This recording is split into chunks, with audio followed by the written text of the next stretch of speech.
अखिल भारत युव संघ AIYF गंजाम जिला परिषद बैठक ब्रह्मपुर।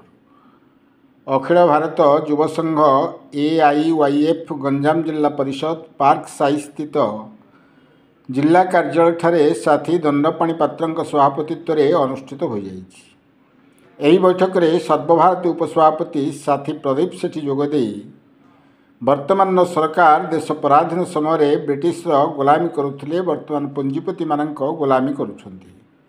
राज्य और केंद्र सरकार युव मारण नीति दरवृद्धि विरोध में दृढ़ निंदा करथिले।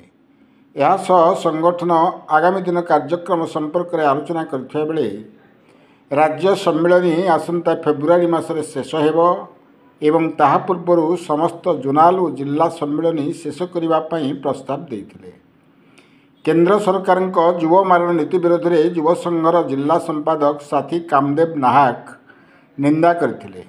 समस्त साथी मानक आलोचना पर डिसेम्बर शेष सुधा समस्त जोन जोनाल सम्मेलन सरिवा सह दिगपंडी ठारे आसंता 11 और 12 जनवरी 2025 गंजाम जिलार जिला सम्मेलन हेबो बोली कहा जायतिला। एही बैठक में जिला सभापति साथी सुशांत स्वाई, दैतारी रेड्डी, नवीन गौड़, बापी आचारी, देवेंद्र पात्र, कान्हूचरण नाहक, महेश गौड़, महेंद्र पात्र और कुमार स्वाई प्रमुख अंशग्रहण करथिले। ब्रह्मपुर सुनील विश्वास रिपोर्ट, क्रांतिधारा प्लस।